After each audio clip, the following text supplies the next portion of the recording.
Hello বন্ধুরা, আর্থ two haven YouTube চ্যানেলে আপনাদের স্বাগত।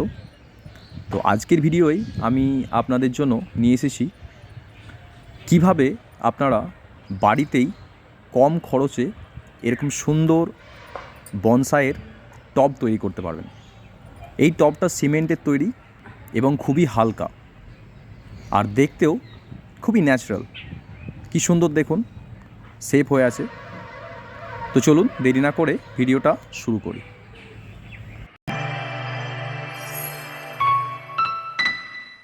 টব তৈরির জন্য আপনাদের প্রথমেই যে জিনিসটার প্রয়োজন হবে সেটি হলো এরকম একটি পাটের তৈরির বস্তা। সেটিকে আপনারা এরকম সুন্দর একটি গোল শেপে কেটে নেবেন। তারপরে যে জিনিসটির প্রয়োজন হবে সেটি হলো এরকম একটি প্লাস্টিকের পাত্র। আপনারা চাইলে গাছের টবও মানে মাটির তৈরি যে টব সেগুলো ব্যবহার করতে পারেন। আমি সেটিও একটি ব্যবহার করব। তো আপাতত এটাই দেখুন। আপনারা দেখে নেবেন যে আপনারা যে শেপে কেটেছেন বস্তাটিকে সেটি যেন পুরোপুরি এরকম থাকে, একদম মাটি অবধি টাচ না করে, একটু উপর পর্যন্ত থাকে। তো আপনাদের নিতে হবে এবার সিমেন্ট। আমি নিয়ে নিয়েছি বস্তাতেই। সেখান থেকে এখানে একটি নিয়েছি বালতি এবং একটা সিমেন্ট গোলার মতো, যে কোনো একটা আপনি কাঠের লাঠিও নিতে পারেন বা যে কোনো কিছু নিতে পারেন। তো আমি আপাতত সিমেন্টটাকে এরকমভাবে গুলে নিয়েছি। এরকম পাতলা করেই গুলবেন যাতে করে বস্তাটা এর মধ্যে ডোবালে সেটি যেন সহজেই ওই বস্তার মধ্যে লেগে যায়। তো আমি এরকম ভালো করে সিমেন্টটাকে গুলে নিয়েছি। এবার বস্তাটাকে ডুবিয়ে দেব। খুব ভালো মতো করে বস্তাটা ডুবিয়ে দিতে হবে যেন ভালো করে সিমেন্টটা বস্তার মধ্যে মেখে যায়। তারপরে সেটিকে তুলে নিয়ে এইভাবে ওই প্লাস্টিকের পাত্রর উপরে রেখে দিতে হবে। দেখুন আমি এরকম রেখে দিয়েছি। একটি টবের উপরে রেখেছি আর একটি প্লাস্টিক পাত্রের উপরে রেখেছি। তো এভাবে করার পরে আর কোনো কাজ নেই। এবার এটাকে নিজের মতো করে শুকাতে দিতে হবে।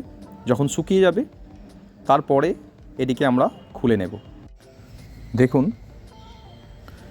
যে টবের উপরে যেটা আমি চাপিয়ে রেখেছিলাম সেটা শুকিয়ে গেছে এবং সেটাকে আমি খুলে নেব। দেখুন খুলে নিয়েছি। এখানে একটি কথা আমি স্মরণ করিয়ে রাখব, যদি আপনারা টব ব্যবহার করেন প্লাস্টিকের পাত্রের বদলে তাহলে এরকম একটা পলিথিন ব্যবহার করবেন যাতে করে সহজেই ওটা উঠে আসবে। দেখুন কত সুন্দরভাবে উঠে এসেছে।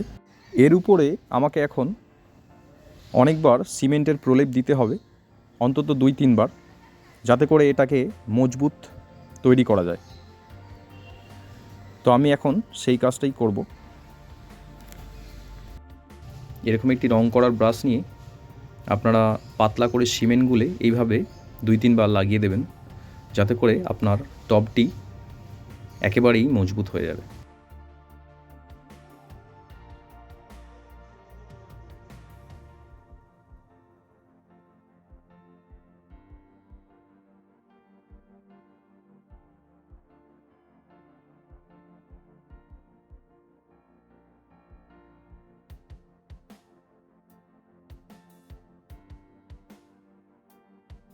দুই তিনবার প্রলেপ দেওয়ার পর যখন আপনার টবগুলো শক্ত হয়ে যাবে তখন তার মধ্যে জল দিয়ে দেবেন বা সেগুলোকে জলের মধ্যে ডুবিয়ে রাখবেন অন্তত 5-7 দিনের জন্য, যাতে করে আপনার টবটি মজবুত হবে।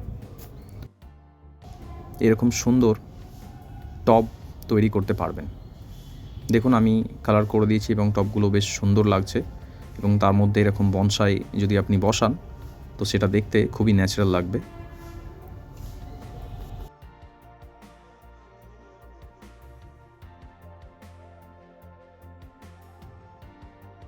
তো চলুন বন্ধুরা, আজকের মতো এইটুকুই। আমার সিমেন্টের টব তৈরি ভিডিও আপনাদের কেমন লাগলো সেটি কমেন্ট বক্সে লিখতে ভুলবেন না। দেখা হবে আবারও পরবর্তী ভিডিওতে। আমার চ্যানেলটি দেখতে থাকুন।